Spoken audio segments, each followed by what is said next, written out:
Hi everyone, this is Nikki. I'm so glad to have you here on the channel. Today I'm going to be looking at some new products from the latest Simon Says stamp release. We're going to look at embossing folders particularly, and I'm going to take you through some ways to really step up your embossing folders. We're going to use die cuts, we're going to use different metallics. It's going to be really fun. We're going to keep it to a pretty simple color combo so that you can kind of see the difference in the way that I use these colors. I'm going to be using a teal color. These came out recently in the new minis, and it's 3 teal colors. We're going to start with the lightest, which is Dew. And we're going to use the same ink for 2 cards. The first card, I'm creating my own background here, and I'm making it more of a spotlight effect. So you see how the middle is a little bit lighter? I'm going to make this more obvious by going through this trio of colors and adding with darkest on the outside, making it light to the inside. So the next color in this trio is Mist, and I'll speed through this because I want to show you the easy way we've added metallics to this embossing folder, but I need to get the color laid down before I put it through the embossing folder for the effect that I'm wanting. Now, to make this transition in this spotlight more dramatic, using more colors helps, but also taking a little small brush and adding a lot of colors to the edges. This is the darkest color called Raindrop, and it will just make that spotlight even more obvious. I do come in with the larger blending brush and just make sure that it looks nice and smooth.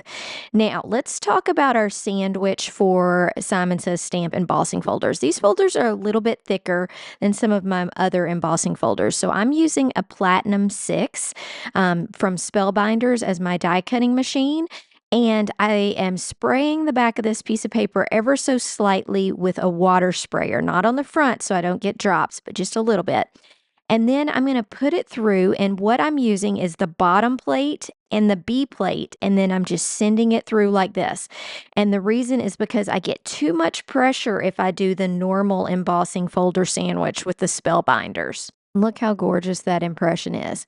Now I'm going to show you the easiest way to add metallic elements, and this is the Altenew Antique Gold pad.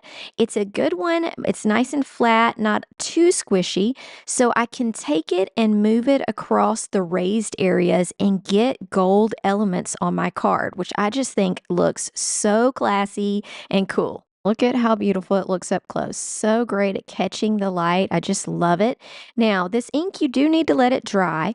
When I was going through this release, I realized that some of the other elements that weren't necessarily made to work with this embossing folder fit perfectly. So I cut a couple of these dies just to test it out. Now, since these are fragile little circles, I thought it'd be good to die cut them with double-sided adhesive on the back. So I'm just taking the parts out that I don't need because we are going to color these gold, and I'm going to show you how I do that. So see, you can remove these couple little parts just so they're not there and leave everything else on its adhesive backing so it's a little bit easier to use that ink pad to swipe over it and create perfectly matching gold details.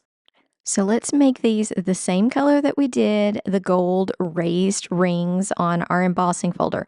This is a little trickier because you've got this delicate piece and you're adding ink with an ink pad. You will get ink on your hands. So if you don't want gold ink on your hands, make sure you put some gloves on. I just touch it and kind of move it around and then add ink where I need to. It just gives me a little bit more control. Since it has that adhesive backing on the back, it doesn't stick great to my sticky mat. So we need to let those dry. I would say let your gold dry for a couple of hours if you can stand it. If not, just handle carefully. So I'm going to make my own colored cardstock with the darkest color that we used, which was Raindrop. And I'm just making enough to cut out the sentiment happy birthday. So when I start setting up my card, how I think it's going to end up, I decide that I want some layers to the happy birthday. So I did some double-sided adhesive on the back of this. That's why it's not cutting all the way out with the die piece because there's that adhesive on the back holding it. And then I'm going to use my Sang ink pad. I mean, this card is all about just coordinating that gold, and it's a great card if you really don't have any gold paper or if you're just wanting to try out new ways to do everything. When you see this card in person, it is just full of details that are so hard to capture sometimes on film, but it looks amazing. And here's another detail that really makes your card look special. So I'm going along the edges with the gold also, and it almost makes, especially when you're looking at it in person, it almost makes it look like you've started with gold cardstock and then created the color on it. It just gives it a really cool look, and it really makes that top panel stand up. So just consider that with your gold ink as well. Okay, so I've pulled out my happy birthday that's in gold and the other one that we made in the darkest color of this teal called Raindrop. And I'm going to layer these two, and then I'm going to use the vellum shadow die. So this happy birthday die comes with a shadow as well. So I'm going to layer so that you can see some of the gold, and then I'm going to glue it all on this piece of vellum. Next, let's look at our little delicate circles, and we're going to put these in here. I like holding them down with acrylic block just to make sure they get nice and stuck down. Then we're going to create the background. I wanted to show you this. This is how we created the happy birthday as well, but this piece of paper is going to be the mat for our card. And if you want perfectly coordinated cards, it's so nice that you can just take an ink pad, go along the edge like this. We're using Raindrop, which is the same color as we're using for happy birthday. And I'm dragging the ink pad just a little way. Only going to see about 0.25 of this card all the way around, so you don't have to do a whole lot. And if you're worried about it being not completely solid, you could take a blending brush. I usually just take the blending brush and kind of smooth it out, or I just keep going with the ink pad. I just, depending on how dark I want the line to be. So I'm going to finish this whole rectangle here so that it can be the mat for our card. Make sure if you haven't done it yet that you hit the like button. That really helps other people find my videos, which is very important to somebody who's trying so hard to grow their channel. I also would love it if you'd hit subscribe. That doesn't hurt you at all, but it does help me, and I would appreciate it so much. Plus, you can find my content easier. So once we finish this card, we're going to move on to using our ink pads to watercolor. We're going to add metallic details in a way that I bet you haven't tried yet. And we're going to add even more just crazy, amazing details that are going to really make our next card pop. The easiest way I've found for me to get a card mounted correctly is to put it on a sticky mat over this grid mat. So I've got it kind of lined up where I know it's level, and then I've got adhesive on the back of my card front. I did wrap around some gold metallic thread that I had, and then I'm going to line these up, and that grid really helps me line it up so that it's even. And check out how it turned out. Look at all of this detail. It is just so exciting to me to make lots of layers and detail, and to be able to use that ink pad to create all these gold elements, because sometimes gold cardstock can be quite pricey and it's a little hard to use on your embossing folders. So I really love doing that. This next one, we're going to use watercolor paper, and we're going to try out using a specific metallic gold. So a couple quick tips on watercolor, just so you know what I'm doing. I'm trying to use as little water as possible, and I'm coloring in the circles here. So the raised areas, I'm leaving them alone because that's where we're going to add our gold metallic later. And I'm only using one color of ink. I'm just adding more water to make it lighter. So the nice thing about using ink pads to watercolor is it just depends on how much water you put. You can make it look like you've used lots of different colors and not add a lot of water, and then go in towards the edge and fade it out. I love that about watercolor. Plus, people are intimidated by it, but it is very forgiving, because a lot of times you can add a little water, use a paper towel, dry something up if you make a big mistake. But most of the time, adding water and color fixes everything. So I'm going to pick my area of shadow where I'm going to do the darker side of the shadow to the left of this image, and then everything's going to fade over. Once again, leaving the raised areas blank. So I'm going to finish this coloring up, and then let's go ahead and add some gold. So here's how that watercoloring looks before we add the gold. It's still got our nice raised areas because I didn't use too much water. Next, we're going to use metallic gold watercolor. This is an Altenew product, and I'm using a really fine paintbrush and just adding water to the paint and really coating my brush. So you don't want to use a ton of water here, because you want it to almost be like a pen where you're just writing in metallic all over your project. And I'm just going to trace all of the raised areas. This makes it pretty easy on your brush because you're kind of following a line that's raised up. So it's pretty easy not to mess that up. But I definitely say use a fine brush and try not to use a ton of water because you want this to stay raised up. So if you put too much water, you're going to saturate the paper and your lines and all of this raised impression that we have will go away, which is going to cause problems with your project. Now, just like any type of coloring, this is going to take you some time. And if you want to add, like if you get it a little bit too watery and the gold isn't as dark as you want, you just go back in and add a little bit more to your brush. So it is a little time consuming to go through and paint these details, but the payoff is huge because this is such a beautiful metallic gold.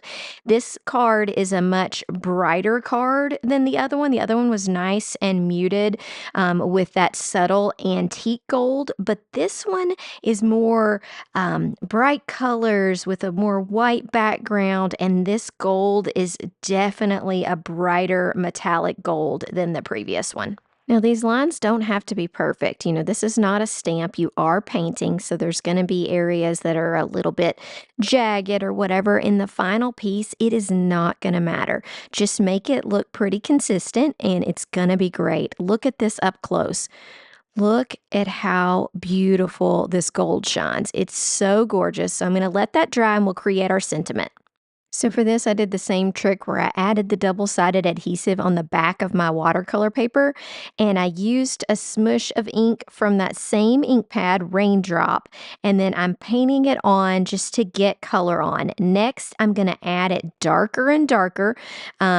Sometimes I go directly to the ink pad just to add a little ink, and then we're going to create this amazing ombre effect. So you can touch your ink pad, try not to squeeze any water onto it, or you can smush it back on your sticky mat and get a little bit more ink. Here's what it ends up looking like. While this dries, which it looks so cute, I know it kind of looks like a hot mess there, but you'll see when we put it on the card, it looks amazing.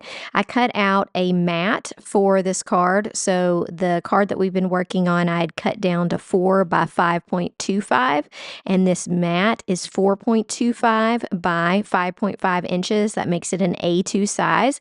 Instead of swiping the ink along, I'm just using a watercolor cardstock, going directly to the ink pad, adding water and color along the edges to create that perfect match. And since I was going for lots of gold detail, I decided to cut out a couple more pieces from the watercolor with the die from the geometries. And this is that same circle die that I used on the other card, but we're painting it with gold metallic watercolor. So I'm going to get myself 2 of these to add to the front of the card just to add all that extra detail and because I love the shine of this metallic watercolor. Step 1, I cut out a vellum circle, and this is just a circle die that I had. I just decided that that kind of just makes a really nice focal point on the card, and so I grabbed a circle die, and then I grabbed my 2 watercolor pieces. I put the cheering you up, or the cheering you on this card with a little bit of glue and some strip adhesive, but it was enough that if I worked fast, I could lift up the area and add my watercolor little geometries, circles underneath it.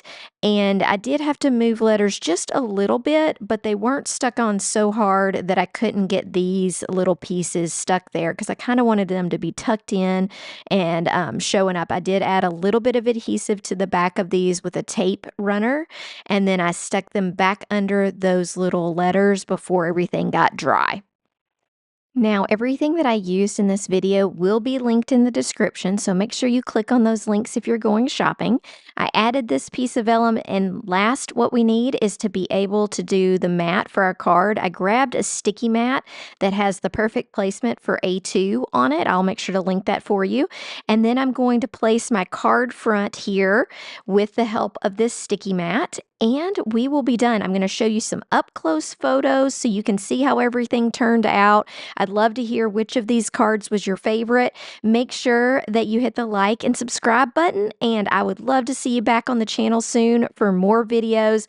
I will definitely have some more soon with Simon Says Stamp and more of this release. So I hope you had a great time today. Thank you so much for watching. Here are some final photos and another video I think you might enjoy.